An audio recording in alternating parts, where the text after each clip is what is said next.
Ladies and gentlemen, this is Adam Fishman, American Friends of Likud Executive Director. I want to welcome you all to our running series of exclusive conference calls with the leadership of Israel. Today we are lucky to have Deputy Minister Michael Oren joining us.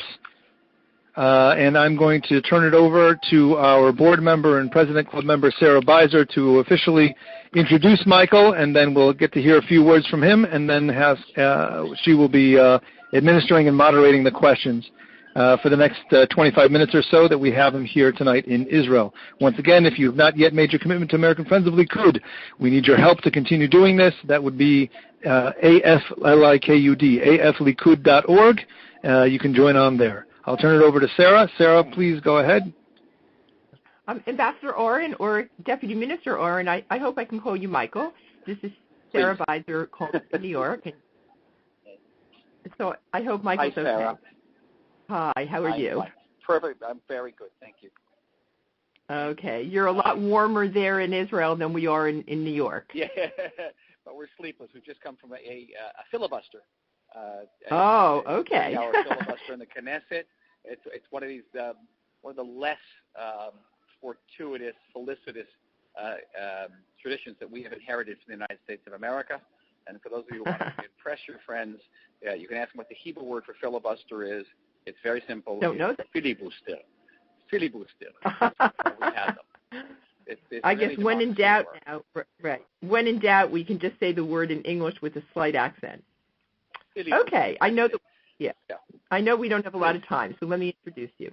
Okay, Michael is currently serving as Deputy Minister in the Prime Minister's office focused on foreign policy. Michael was elected in 2015 as a member of Israel's 20th Knesset, serving on its Foreign Affairs and Defense Committee. And I think, Michael, members of this group were in the Knesset in your first day in the Knesset.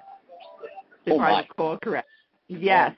So I remember. 3 years and ago. we actually, we were in the Knesset in the room. What do you call it? The hearing room, whatever.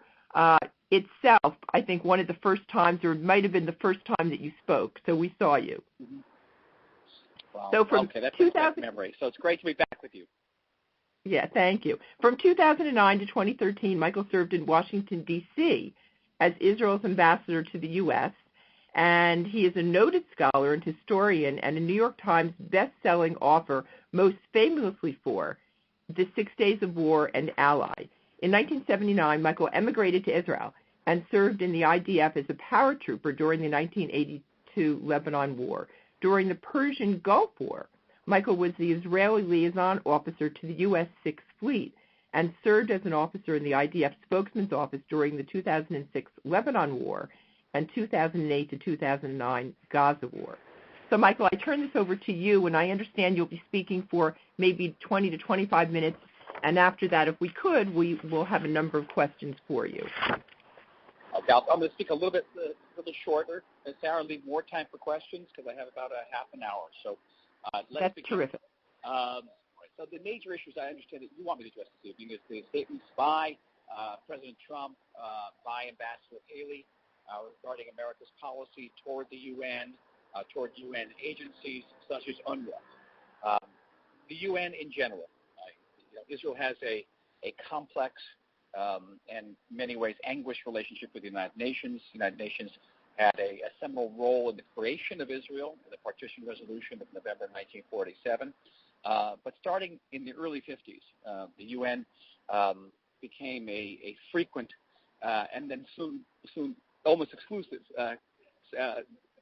source of condemnations for Israel, an automatic majority. That process galvanized, accelerated throughout the 1970s and 1980s, and today has become an inseparable part of the UN, and not just in the UN, but it's also in its sister agencies, whether it be in UNESCO, in the UN Human Rights Council, and the UN has become a major champion of the Palestinian cause, with many agencies dedicated exclusively to the Palestinian issue, often to the detriment of other issues. A case in point would be UNRWA. We'll get more about it coming on. The previous administrations have adopted different policies toward the United Nations. President Bush Jr. Withdrew America's ambassador from the UN Human Rights Council for many reasons, but the principle was that the Human Rights Council condemned Israel more frequently than all other countries in the world combined, more than Libya, more than Syria, more than North Korea combined. And he concluded the United States would not be party to that. President Obama turned around and returned America's ambassador to the Human Rights Council. And apart from expressing reservations about the Council's treatment of Israel, was actually a very big proponent of the Human Rights Council. So very different approaches just to that organization. President Obama was also an outstanding supporter of UNESCO and fought very hard against the legislation passed by Congress that said that the PLO and the PA joined a UN agency outside of the framework of the Oslo process, then the United States would have to defend UNESCO. And Israel was also pressured extensively to pressure Congress not to enforce that piece of legislation, which was eventually enforced because the Palestinians did pursue unilateral membership in Palestinian organizations. And now the Trump administration, which has basically withdrawn from UNESCO, which has cut back significantly America's contributions to the UN, and America is by far the largest contributor to the UN, is also host to the UN's major headquarters in New York, and has expressed its intention to continue cutting back funding to the UN, funding even aid to countries that voted against the United States, particularly during the recent vote on Jerusalem. Israel welcomes all of these policies. Frankly speaking, it's about time. As far as I'm concerned, the UN headquarters can move from one of the most valuable pieces of real estate on Earth in Turtle Bay, can move to Tehran or Pyongyang, places where I think the UN would be, more suited and maybe for more warmly hosted. The decision on UNESCO, which has denied 3,000 years of Jewish history in connection to the city of Jerusalem repeatedly. I publicly have called for evicting the UN headquarters in the Armona Netziv Ridge, the Governor's House Ridge in Jerusalem, also one of the most beautiful pieces of real estate we have in the state of Israel, with its magnificent view of the old city. The UN has been sitting up there since 1948, and the people, the very well-paid and serviced UN personnel on that ridge are observing the second truce with Jordan from the summer of 1948, and I will report to you without reservation that they're doing a magnificent job. In other words, they're doing absolutely nothing. And this is from the UN, which is denying our connection to Jerusalem. I believe that we should deny the UN's connection to Jerusalem in turn and take back that ridge. By the way, it is Israeli territory, leased to the UN. So we feel very strongly that we are exceptionally supportive of the Trump administration's positions on the United Nations. And we welcome a change. We welcome a change also in the administration's attitude toward the Palestinians. For 30 years now, the Palestinians have left the negotiating table again and again. And every time they left the negotiating table, they were rewarded for it. They were rewarded for it even by President Bush, who gave them two states, the two-state solution. They were rewarded again and again by the Obama administration with 67 borders with swaps, by an upgrade in the Palestinian legation in the United States, to condemnations of Israel in the UN. The Palestinians were rewarded, and of course, every time the Palestinians were rewarded, they would conclude, why should I go back to negotiations and pay a price in negotiations when I'm getting all this for free from the United States and from the international community? The Trump administration is changing that paradigm. I think it's exceedingly important, and I tell you, frankly, as someone who's actually interested in getting back into negotiations with the Palestinians will internalize that the longer they hold out, the longer they wait, the higher the price they will pay. It's a complete 180-degree reversal of previous American policy toward the Palestinians, and I think it is a very welcome change indeed. Looking forward, to the future. I think it's difficult to anticipate what's going to happen with the UN. If the UN keeps on opposing the United States, I think the Trump administration will keep on reducing its commitment, perhaps move to a situation where the UN will be asked to relocate from its prime real estate in New York. We certainly will not object, and we'll continue to fight. But Israel has no intention of leaving the UN. I think that the organization helped create the State of Israel. We have a moral and historical obligation to stay and to fight. And it's good to know that now in that fight, we have a very close ally in this White House, and I believe even in the Congress. So that I think I'm going to leave you on that optimistic note and open it up to questions, please. Okay. Michael, I will take the first question. You said that right now the PA knows that they will have a higher price to pay if they don't do anything. But the fact is we have 3 years of Trump. It's unclear whether we will have 7 more years of Trump. And if Oprah Winfrey has her way, we might not. But all they have to do is wait 3 years, and they've got a long view. So what are your thoughts? Now, they've had a long view for about 100 years, and it hasn't really played out so well for them. And if history is any indicator, the longer the Palestinians wait, the less favorable a deal, if at all, they'll get. And the fact of the matter is, they had in this president, I think, a president who established his credibility. And I'll tell you, as somebody who has participated in peace talks, there's no greater quality that a mediator can have than credibility. The president repeatedly stated his intention to recognize Jerusalem as Israel's capital. He lived up to his word. If the Palestinians had been smart, and it may come as no surprise to you that they weren't smart, they should have expressed their 3 days of rage and then come back to President Trump and said, okay, you did something for the Israelis, now do something for us. And the president more or less said this in his tweet of several days ago, where he said he was willing to exact a price from Israel, but the Palestinians blew it.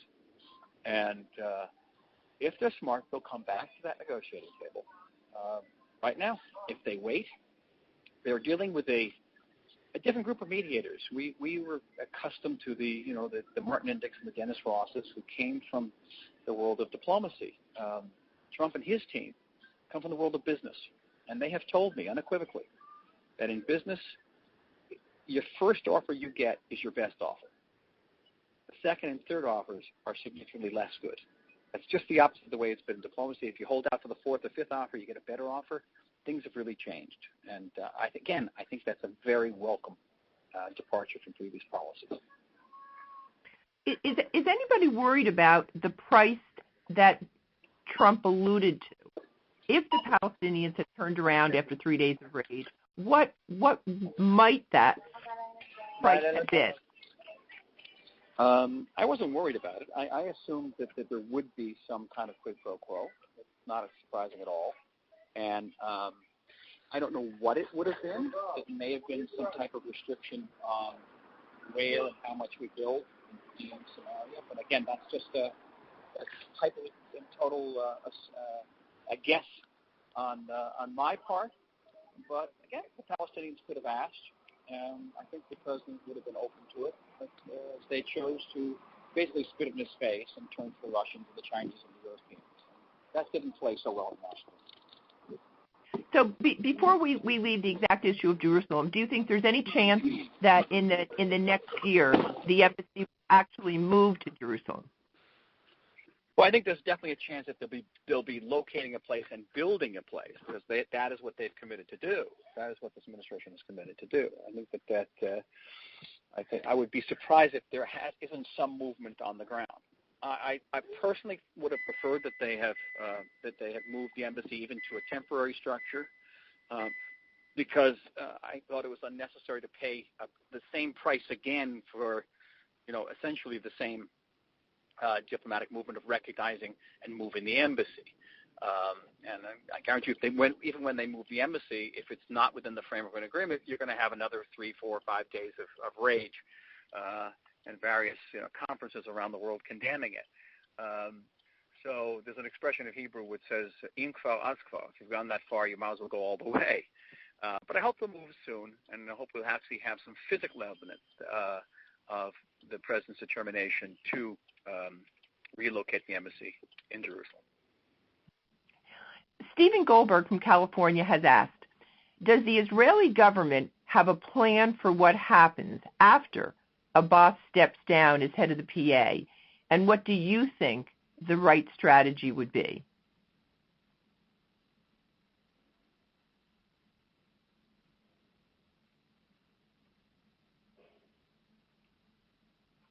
Michael?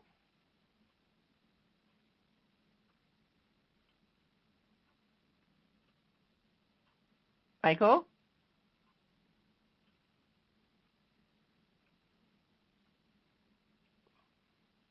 Adam, is Michael still there? The host has joined the conference.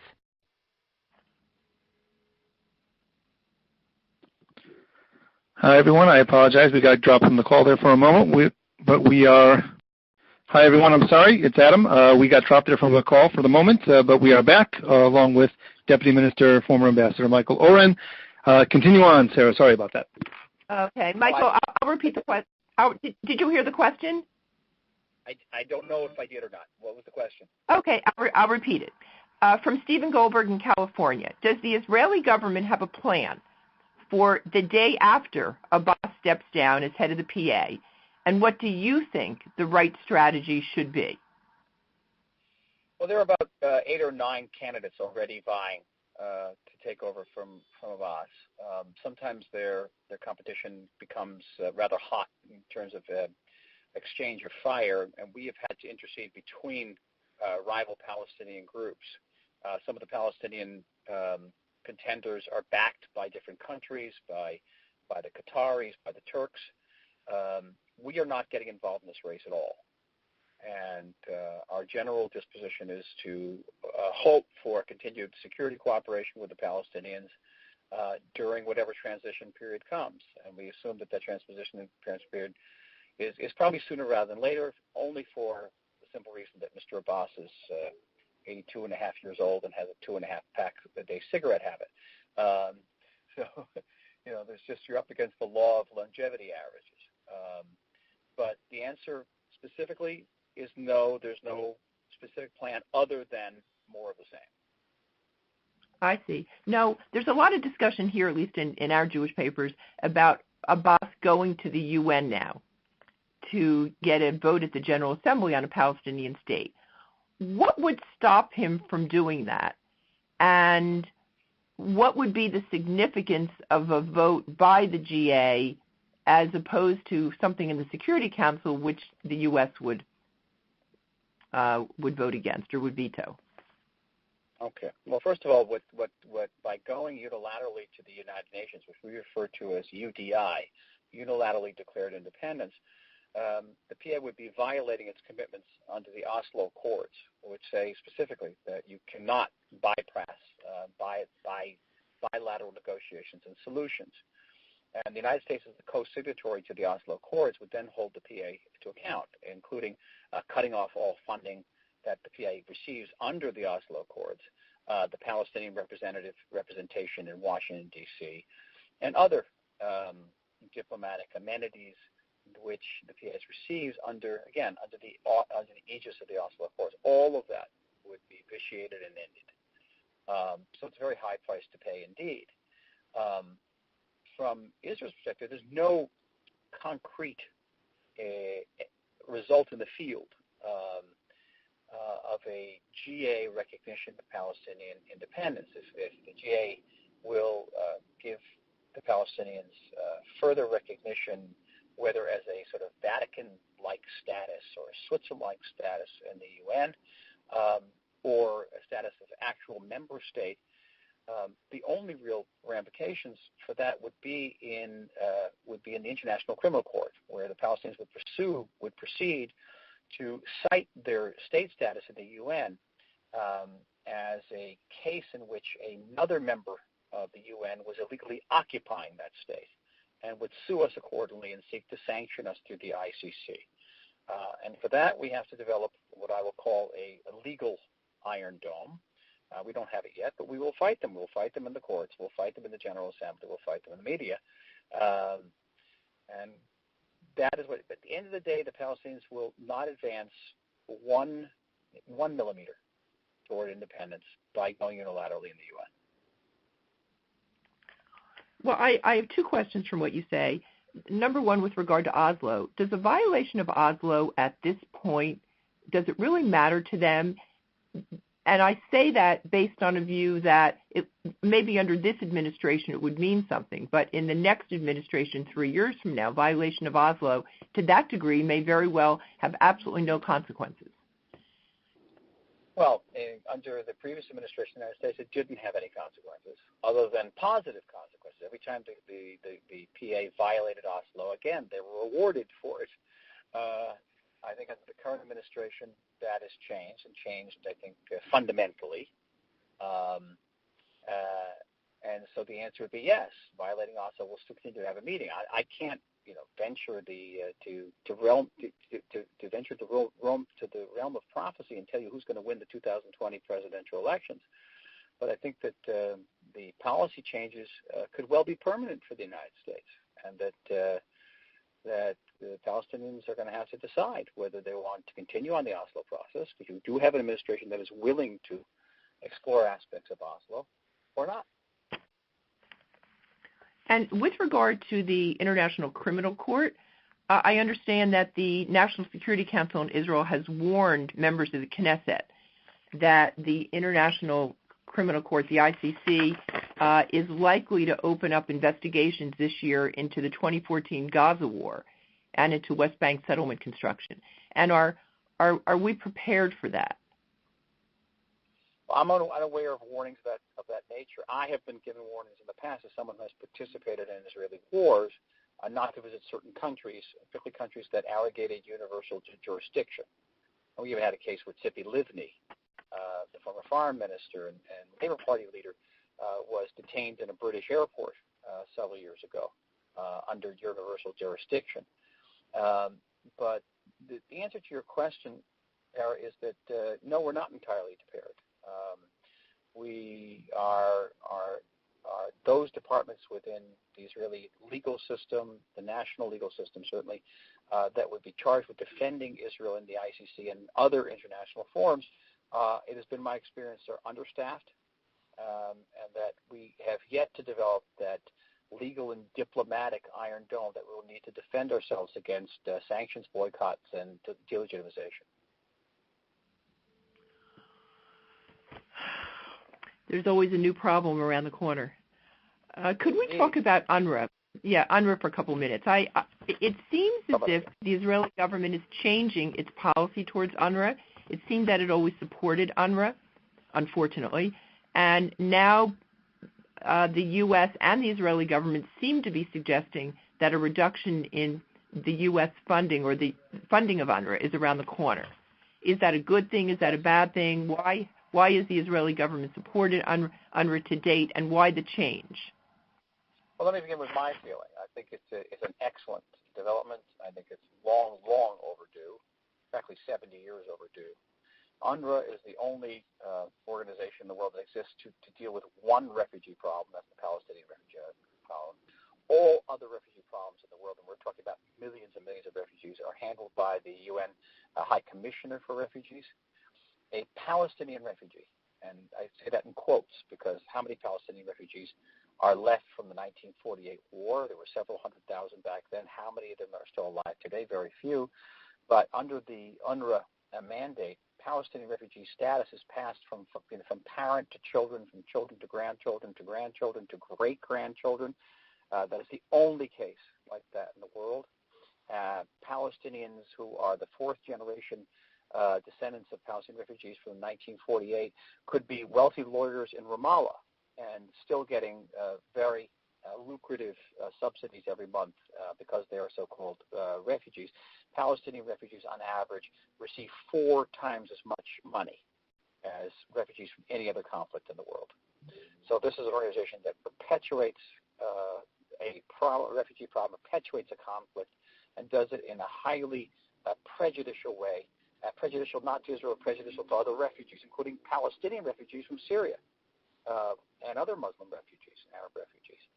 And then they're under a school system which doesn't preach peace, doesn't teach young Palestinians for peace, doesn't instill appreciation of peace, certainly doesn't teach them to respect Israel's existence or to accept Israel's existence. It teaches them that they have a right of return to Jaffa and to Haifa. So the school system also perpetuates the conflict. Now, over the years, the Israeli security establishment has strongly resisted suggestions that funding from UNRWA be cut off. Their concern was that if the school system collapsed, then many thousands of Palestinian students would literally spill out in the streets and dare be scooped up by Hamas. And I think it, in certain ways, a serious consideration, but it has to be weighed against others, and that is the perpetuation of this conflict by this fundamentally corrupt organization. And by the way, an organization which lies about its own statistics.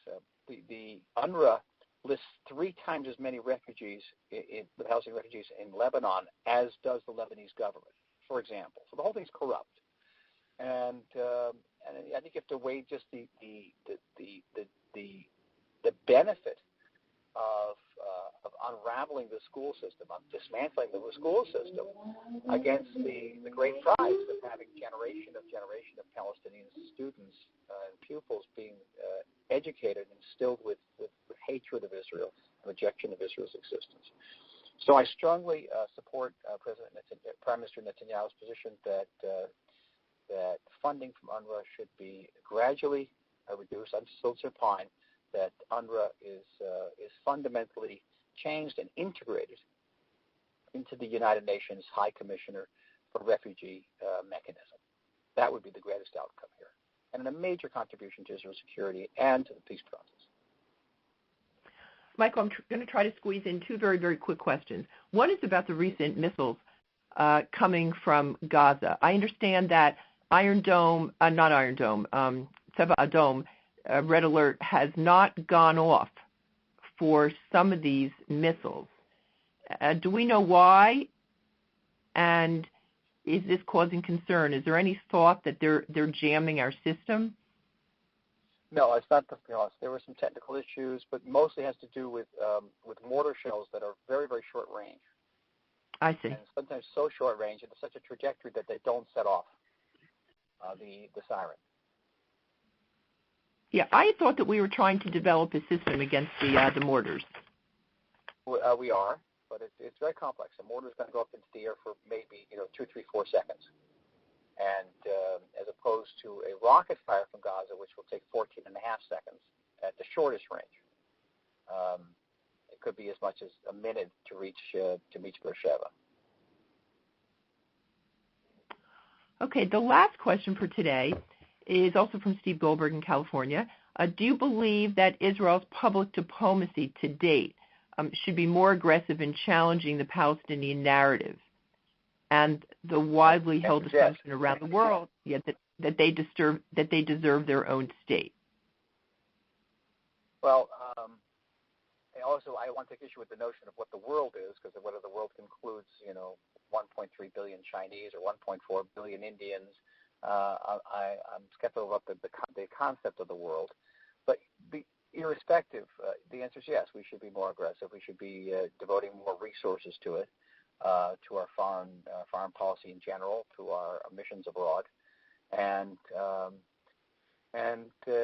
got to ask a very basic question. Here are the questions that I ask when I meet with foreign leaders, and I'm meeting with 3 of them this week alone.